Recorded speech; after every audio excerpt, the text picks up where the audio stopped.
अभी हम लोग देखेंगे वृत्त की परिधि दिया हुआ, कह रहा है कि दो वृत्त को जोड़ने पे एक नया वृत्त तैयार हो रहा है और कह रहा है कि दोनों वृत्त का परिधि का योग इस नए वृत्त के परिधि के बराबर है। यहां ध्यान दीजिएगा, प्रश्न एक बार फिर से मैं रिपीट कर दे रहा हूं कि दो वृत्त है, एक की त्रिज्या दी गई है 19 सेंटीमीटर और एक की त्रिज्या दी गई है 9 सेंटीमीटर और आगे प्रश्न में कह रहा है कि दोनों वृत्त की परिधि को जोड़ने पर एक नए वृत्त की परिधि जो तैयार हो रही है वो बराबर है। तो चलते हैं, देखते हैं। तो यहां पे आपको पहले वृत्त की त्रिज्या दी गई है, पहले वृत्त की त्रिज्या जिसको हम लोग दर्शाएंगे R1 से, R1 19 सेंटीमीटर। दूसरे वृत्त की त्रिज्या जिसको हम लोग दर्शाएंगे R2 से 9 सेंटीमीटर और नए वृत्त की त्रिज्या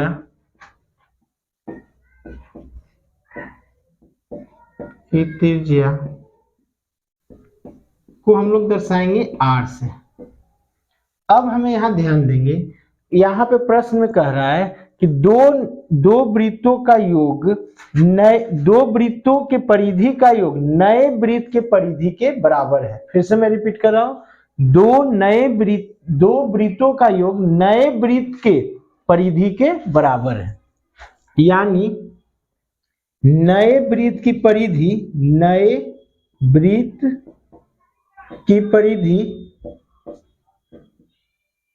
बराबर पहले वृत्त की परिधि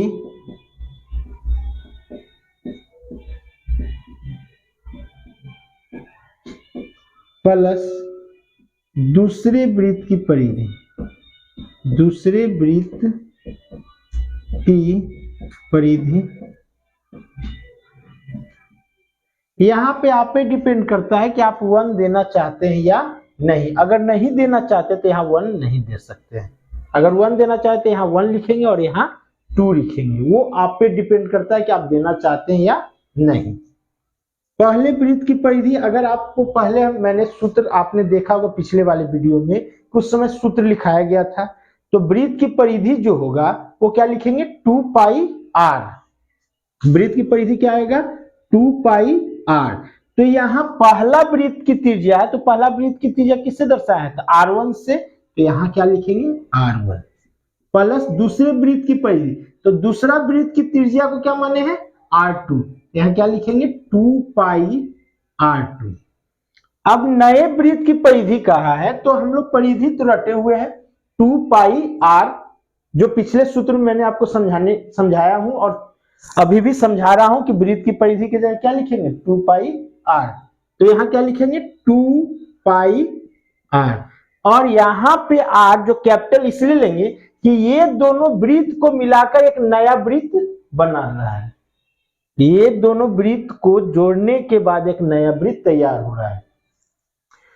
तो जो नया वृत्त बनेगा जनरली आपको समझ में आ रहा हो कि ये 19 और ये 9 है, तो जनरली इससे बड़ा होगा। तो यहां ध्यान देंगे 2 पाई r, इन दोनों में क्या कॉमन है 2 पाई कॉमन है। देखिए 2 पाई यहां भी है, 2 पाई यहां भी है, तो क्या लिखेंगे R1 प्लस R2। अब यहां ध्यान दीजिएगा 2 पाई से 2 पाई कैंसिल हो गया, r बराबर R1 प्लस R2। अब यहां देखिएगा R1 कितना है 19 और R2 कितना है 9, R 19 और 9 को ऐड करेंगे कितना आएगा 28 सेंटीमीटर।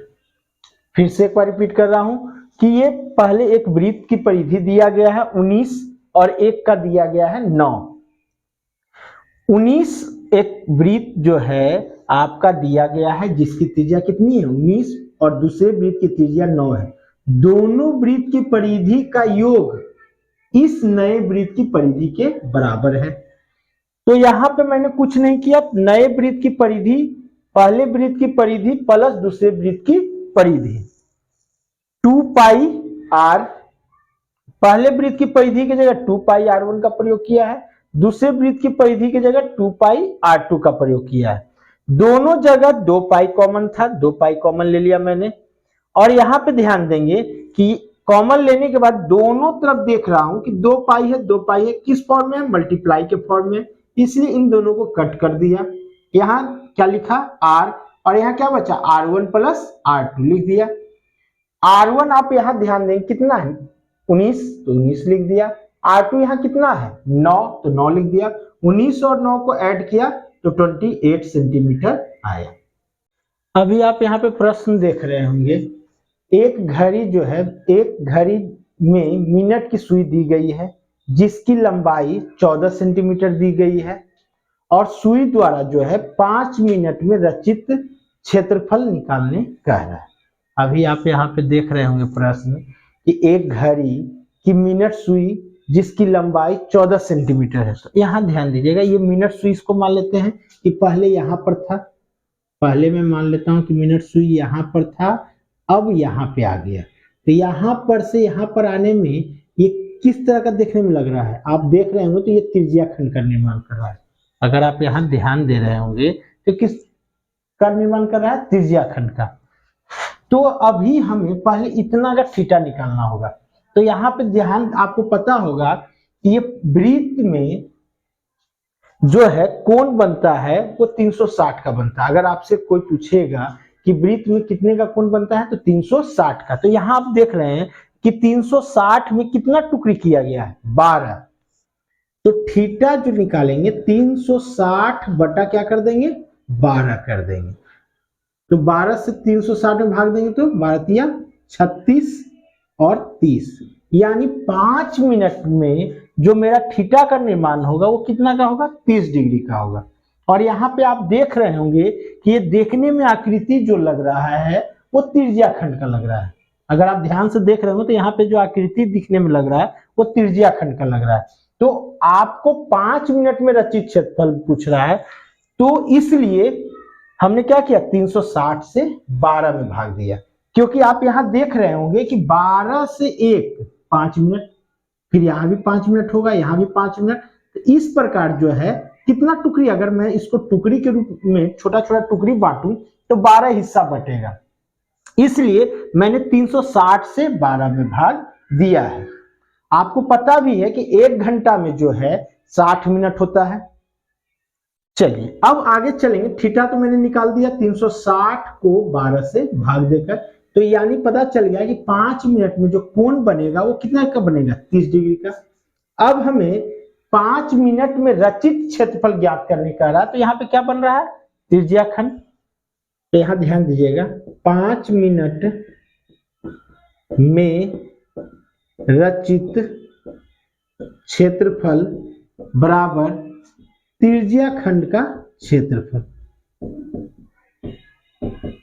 त्रिज्या खंड का क्षेत्रफल। यहां पर आप आकृति देख रहे हो कि त्रिज्या खंड का निर्माण कर रहा है।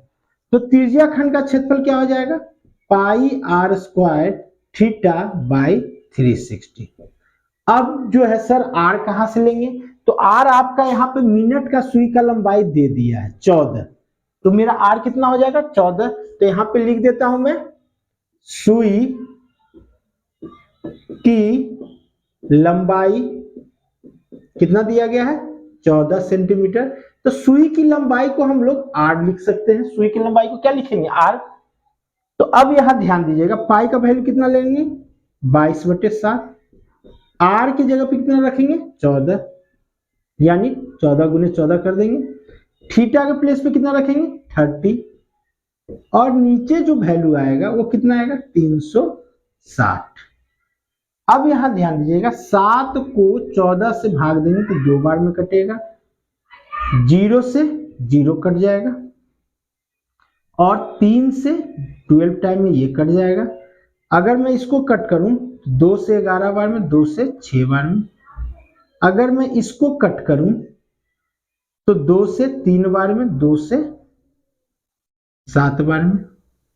अब यहां ध्यान दीजिएगा कि ऊपर में जो मेरा बचा हुआ है 11, 2 और 7, नीचे में जो बचा हुआ है वो 3 बचा हुआ है। अब 2 का टेबल 7 टाइम पढ़ेंगे तो 14 को 11 से मल्टीप्लाई करेंगे तो 154 आएगा। बाई क्या आएगा 3। अब हम लोग देखेंगे नया प्रश्न। इस प्रश्न में देखेंगे कि जो त्रिज्या दी गई है वो 21 सेंटीमीटर दी गई है और कोण जो दिया गया है वो देखेंगे। अभी प्रश्न भी एक बार मैं फिर से रिपीट कर रहा हूं कि त्रिज्या जो है 21 सेंटीमीटर वाले एक वृत्त में 60 डिग्री का कोण बन रहा है। कितना डिग्री का कोण बन रहा है? तो 60 डिग्री। थीटा के पास क्या लिखेंगे? 60 डिग्री। अब आगे देखेंगे यहाँ पे प्रश्न में आप कि चाप की लंबाई ज्ञात करें। क्या निकालने का रहा है? चाप की लंबाई। फर्स्ट क्या निकालने का रहा है? चाप की लंबाई। चाप की लंबाई। चलिए, और क्या कह रहा है सेकेंड नंबर में कि चाप द्वारा बनाए गए त्रिज्या खंड का क्षेत्रफल ज्ञात कीजिए। यानी दूसरा नंबर में क्या कह रहा है? त्रिज्या खंड ज्ञात करने के लिए। चलिए, त्रिज्या खंड का क्षेत्रफल। चलिए, ये दो थर्ड क्वेश्चन का, थर्ड क्वेश्चन बाद में देखेंगे, पहले ये दोनों देख लेते हैं। चाप की लंबाई, तो चाप की लंबाई कह रहा है तो चाप, अब चाप कहां बन रहा है ये ध्यान देंगे। प्रश्न में आपको यहाँ पे O दिया गया है, यहाँ A दिया गया है और यहाँ पे B दिया गया है, और जो चाप दर्शाने के लिए कहा गया है तो ये वाला लंबाई निकालने के लिए कहा है। तो पिछले क्लास में मैंने बताया था चाप की लंबाई आपको, तो देखते हैं चाप की लंबाई। चाप की लंबाई जो होगा वो फॉर्मूला होगा 2 पाई r थीटा बाई 360। यहां ध्यान दीजिएगा 2 पाई का वैल्यू 22/7, r का वैल्यू देखिएगा यहाँ पे दिया हुआ है 21 लिख देंगे। ये जो आपका लंबाई दिया गया है OA का, वो ही आपका r है। या मैं लिख देता हूं r बराबर 21 सेंटीमीटर और थीटा बराबर 60 डिग्री। 21 इंटू थीटा का वैल्यू 60 बाई 360। 7 से 7 21। अब 60 का टेबल कितने टाइम पढ़ेंगे? 6 टाइम। 3 का टेबल 2 टाइम और 2 से 2 कट गया। अब मेरा सिर्फ क्या बचा? 22। अब हम क्या निकालेंगे? त्रिज्या खंड का क्षेत्रफल। त्रिज्या खंड का क्षेत्रफल। त्रिज्या खंड का क्षेत्रफल आप याद कर लीजिएगा, पाई r स्क्वायर थीटा बाई 360। फिर से मैं रिपीट कर रहा हूं, त्रिज्या खंड का क्षेत्रफल आप याद कर लीजिएगा, पाई r स्क्वायर थीटा बाई 360। पाई का वैल्यू है 22/7। r का वैल्यू मैंने पहले ही रिपीट कर दिया कि 21 रखना है। 21 का स्क्वायर इंटू थीटा की जगह पे क्या पुट करेंगे? 60/360। 60 से 360 6 टाइम में कट जाएगा। अब यहां ध्यान देंगे 22/7, 21 को 2 टाइम्स लिख देंगे। नीचे क्या करेंगे? 21 का स्क्वायर है इसलिए 2 टाइम लिख रहे हैं और नीचे में 6 लिख देंगे। 7 का टेबल 3 टाइम पढ़ेंगे तो 21 आ जाएगा। 3 का टेबल 2 टाइम पढ़ेंगे तो 6 आ जाएगा और 2 का टेबल 11 टाइम पढ़ेंगे तो 22 आ जाएगा। अब जो मेरा लेफ्ट बचा 11 और 21। 21 और 11 को तो यहाँ आपको मल्टीप्लाई करके दिखा देता हूं कि मल्टीप्लाई कैसे करेंगे। 1 2 1 और 2। 1 का टेबल 1 टाइम पढ़ेंगे तो 1 आएगा। 1 का टेबल 2 टाइम पढ़ेंगे तो 2 आएगा। 1 का टेबल 1 टाइम 1, 1 का टेबल 2 टाइम 2। अब यहाँ लिख देंगे 2 3 1। यहाँ पे क्या लिखेंगे 2 3 1 सेंटीमीटर स्क्वायर। जब भी क्षेत्रफल में वैल्यू रहेगा तो उसका यूनिट क्या लिखेंगे स्क्वायर।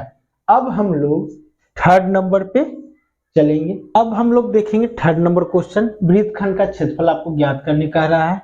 इसमें वृत्तखंड का जब भी क्षेत्रफल अगर आप आकृति में ध्यान देंगे तो वृत्तखंड कौन सा हिस्सा कह रहा है, ये वाला हिस्सा ध्यान दीजिएगा। तो वृत्तखंड निकालने के लिए आपको त्रिज्या खंड का क्षेत्रफल में से त्रिभुज का क्षेत्रफल घटाना पड़ेगा, तब ये वाला आप क्षेत्र का मान ज्ञात कर पाएंगे। तो ये कौन सा मान क्षेत्र है, तो वृत्तखंड का। तो यहाँ पे ध्यान देंगे त्रिज्या खंड का क्षेत्रफल में से त्रिभुज का क्षेत्रफल क्या करेंगे, घटा देंगे। तो त्रिज्या खंड का क्षेत्रफल क्या है, पाई आर स्क्वायर थीटा बाई 360, और त्रिभुज का क्षेत्रफल क्या हो जाएगा 1/2 आर स्क्वायर साइन थीटा। अब यहां ध्यान देंगे पाई का जो वैल्यू होगा वो क्या हो जाएगा 22/7। अगर प्रश्न में आपका पाई का जो वैल्यू कहेगा 3.14 लेने तो 3.14 यूज करेंगे, लेकिन यहाँ पे प्रश्न में नहीं कहा है 3.14 यूज करने, इसलिए 3.14 यूज नहीं करेंगे। चलिए यहां ध्यान दीजिएगा पाई का वैल्यू 22/7, रेडियस क्या है 21 इंटू 21 हो जाएगा, थीटा कितना है 60/360, 1/2 आर जो वैल्यू दिया हुआ है वो कितना दिया है 21 का स्क्वायर, और साइन के जगह पे थीटा के जगह पे हम लोग कितना यूज करेंगे 60, तो साइन 60। अब यहां ध्यान देंगे 7 का टेबल 3 टाइम पढ़ेंगे तो 21, 60 का टेबल 6 टाइम, और 22 को 2 से डिवाइड करेंगे तो 11 टाइम कटेगा, 2 से ये 3 टाइम में 6 कट जाएगा, 3 से 3 को कट कर देंगे। तो अब आप यहां ध्यान दे रहे होंगे 11 इंटू 21 लेफ्ट हुआ। अब यहां ध्यान दीजिएगा कि 1/2 21 का स्क्वायर कितना हो जाएगा 441, और यहां पर ध्यान देंगे कि साइन 60 का वैल्यू जो हो जाएगा √3/2। यहां तक तो कोई दिक्कत नहीं है। तो अब इसका क्या करेंगे 231 माइनस 2 2 4 यानी 441 √3 बाई नीचे 2 और 2 को मल्टीप्लाई करेंगे कितना जाएगा 4। अब क्या करेंगे 441 को हम किससे मल्टीप्लाई कर देंगे 1.73 से। किसे मल्टीप्लाई करेंगे 1.73 से। 231 माइनस 441 को √3 से मल्टीप्लाई कर और 4 से डिवाइड करेंगे। तो यहां पे मैं एक लाइन आपको समझाने की कोशिश करूंगा। 441 √3 को 1.73/4। अब यहां ध्यान दीजिएगा नीचे थोड़ा स्पेस नहीं इसलिए ऊपर ही कर दे रहा हूं। 231 माइनस इसको इससे मल्टीप्लाई करने के बाद 4 से डिवाइड करेंगे तो जो लेफ्ट मेरा रहेगा वो रहेगा 190। फिर से मैं रिपीट कर रहा हूं 441 को मल्टीप्लाई करेंगे 1.73 से और 4 से डिवाइड करेंगे तो मेरा क्या आएगा 190.73। अब इसको क्या करूंगा सब्ट्रैक्ट कर लूंगा। 231 से 190.73 से सब्ट्रैक्ट कीजिएगा तो आपका अप्रोक्स आ जाएगा 40.2 के अप्रोक्स आएगा, वो आप चेक कर लेंगे, सेंटीमीटर स्क्वायर दे देंगे। अब हम लोग प्रश्न देखेंगे। यहाँ पे आपको देखने को मिल रहा होगा 15 सेंटीमीटर की त्रिज्या वाले एक वृत्त, यहाँ पे आप देख रहे होंगे कि 15 सेंटीमीटर त्रिज्या वाले एक वृत्त की कोई जीवा केंद्र पर 60 डिग्री का कोण बना रही है, जो आकृति में दिखाया गया है, जिसकी त्रिज्याएं 15 सेंटीमीटर दी गई हैं। और हमें प्रश्न में जो कह रहा है कि आप लघु वृत्तखंड और दीर्घ वृत्तखंड ज्ञात करें। तो लघु वृत्तखंड तो यहाँ पे देख लीजिए, जो छोटा सा क्षेत्र में रहेगा वो लघु, और जो बड़ा क्षेत्र में ज्ञात करेंगे वो क्या करेंगे दीर्घ वृत्तखंड करेंगे। तो हम पहले लघु वृत्तखंड निकालते हैं। तो लघु वृत्तखंड का फॉर्मूला आपको बताया गया है, त्रिज्या खंड का क्षेत्रफल माइनस त्रिभुज का क्षेत्रफल। त्रिज्या खंड का क्षेत्रफल क्या हो जाएगा, pi r square theta by 360 minus त्रिभुज का क्षेत्रफल क्या हो जाएगा 1/2 आर स्क्वायर साइन थीटा। चलिए ये फॉर्मूला अप्लाई कर देंगे। तो पाई की जगह पे वैल्यू जो प्रश्न में कहा है वो हमें क्या कहा है 3.14 लेने के लिए। तो पाई के प्लेस पे क्या लेंगे 3.14 और आर के प्लेस पे क्या लेंगे 15 यानी 15 ले लेंगे, 15 का स्क्वायर, और थीटा के प्लेस पे क्या लेंगे 60 पाई 360 माइनस 1/2 आर कितना दिया गया 15, तो 15 का स्क्वायर साइन थीटा के प्लेस पे क्या लेंगे 60 साइन 60। अब यहां ध्यान दीजिएगा कि 15 दोनों प्लेस पे आपको मिल रहा है, देखिए यहां भी और यहां भी। तो अब क्या करेंगे 15 का स्क्वायर कॉमन ले लेंगे, चलिए ले लिए। अब यहां देखिए 60 का टेबल जो है 6 टाइम पढ़ेंगे तो 360 कट जाएगा। तो चलिए अब यहां ध्यान देते हैं 15 का स्क्वायर मैंने दोनों जगह से कॉमन ले लिया है। तो अब मेरा लेफ्ट क्या रहा 3.14/6 माइनस 1/2। अब यहाँ पे साइन 60 का वैल्यू क्या पुट करेंगे √3/2। आपने अभी थोड़ी देर पहले मैंने आपको समझाया कि 15 का स्क्वायर मैंने कॉमन ले लिया है, तो अब यहाँ तो 15 का स्क्वायर बचेगा नहीं और मैंने साइन 60 का वैल्यू √3/2 पुट कर दिया है। अब यहाँ ध्यान दीजिएगा 15 का स्क्वायर 225 आ जाएगा। अब 6 से यहां ध्यान दीजिएगा, अभी एक लाइन और कर दूंगा 3.14/6 माइनस 1 2 2 4 √3 के वैल्यू की जगह 1.73 कॉमन ले लें। यहां पे थोड़ा सा एक लाइन ध्यान दीजिएगा कि पॉइंट के बाद दो संख्या है, यहां भी पॉइंट के बाद दो संख्या है, इसलिए मैं क्या करूंगा इसको पॉइंट को हटा देता हूं तो 2 जीरो आ जाएगा। यहां भी पॉइंट को हटा देता हूं तो 2 जीरो आएगा। तो इस 2 जीरो दोनों जगह आप ध्यान दे रहे हो कि 2 जीरो आ रहा है, इस 2 जीरो को मैं क्या करता हूं इस तरफ ले लेता हूं। एक बार मैं यहां रिपीट कर देता हूं जिससे आपको समझाने में सहूलियत हो मुझे। 225 यानी 3.14/6 माइनस 1/2 इंटू √3 का वैल्यू 1.73/2। चलिए अब यहां ध्यान दीजिएगा डेसिमल को मैंने यहां से हटाया तो क्या आया 100 नीचे चला गया, और यहां पर से डेसिमल को हटाया तो 100 नीचे चला गया। तो दोनों में 2 जीरो है, इसको मैं कॉमन ले लेता हूं 225/100। अब यहां क्या बचेगा 314/6 173/4। यहां तक तो कोई दिक्कत नहीं है। अब यहां देखेंगे कि 225/100 को बाहर रहने देते हैं। अब इसका कैलकुलेशन 6 से आप 314 में डिवाइड करेंगे, 6 से 314 में डिवाइड करेंगे तो कितना वैल्यू आएगा 225/100। 6 से मैं बार बार रिपीट कर रहा हूं 6 से 314 में डिवाइड करेंगे तो कितना आएगा वैल्यू 52.33। अब आइए 4 से 173 में डिवाइड करेंगे तो आएगा आपका 4 से 173 में, यहां ध्यान दीजिए मैं उंगली भी रखकर आपको समझाने की कोशिश कर रहा हूं कि 4 से 173 में डिवाइड करेंगे तो कितना आ जाएगा 43.25। चलिए तो अब यहां के बाद जो है आगे देखेंगे।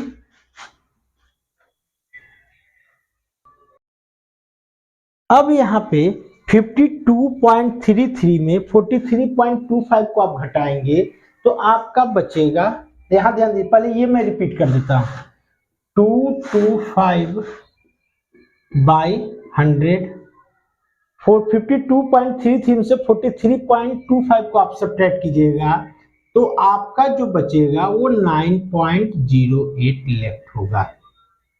चलिए यहां तक तो कोई दिक्कत नहीं।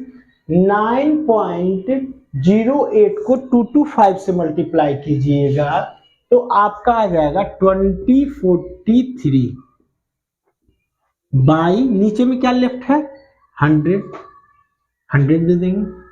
अब 100 से 2043 में डिवाइड करेंगे तो कितना आ जाएगा 20.43 सेंटीमीटर स्क्वायर।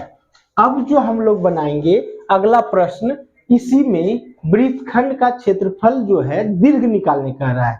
पहले मैंने लघु निकाल लिया, अब दीर्घ निकालूंगा, तो इसको मैं इरेज कर देता हूं। चलिए देखेंगे दीर्घ वृत्तखंड का क्षेत्रफल, दीर्घ वृत्तखंड का क्षेत्रफल, दीर्घ वृत्तखंड का क्षेत्रफल आपको मैंने पहले पढ़ाया था कि वृत्त का क्षेत्रफल में से आप लघु वृत्तखंड का क्षेत्रफल घटा दीजिएगा तो आपका दीर्घ वृत्तखंड का क्षेत्रफल ज्ञात हो जाएगा। यानी वृत्त का क्षेत्रफल माइनस लघु वृत्तखंड का क्षेत्रफल, वृत्त का क्षेत्रफल जो कहलाता है वो पाई आर स्क्वायर कहलाता है। लघु वृत्तखंड का क्षेत्रफल जो अभी जो वैल्यू आया है वो मेरे पास यहाँ अवेलेबल है, तो चलिए इसको मैं डायरेक्ट पुट कर देता हूं। लघु वृत्तखंड का क्षेत्रफल यहाँ पे जो अभी आप देख रहे हैं कि वैल्यू लघु वृत्तखंड का मैंने अभी तुरंत निकाला है, तो वैल्यू में डायरेक्ट पुट कर देता हूं। चलिए पाई का वैल्यू जो यूज करने का है प्रश्न में वो हमें 3.14 का है। पाई का वैल्यू कितना यूज करेंगे 3.14, और आर का जो वैल्यू आया है वो 15 का स्क्वायर आया है और 20.43। अब यहां ध्यान दीजिएगा 15 का स्क्वायर कितना हो जाएगा 225 माइनस 20.43। अब 225 को 3.14 से गुना करेंगे तो कितना आ जाएगा 706.15 माइनस 2043। अगर आप इससे सब्ट्रैक्ट करना चाहेंगे तो जो वैल्यू आएगा 686.07। अगर आप इसे घटाना चाहेंगे तो कितना वैल्यू आएगा 686.07।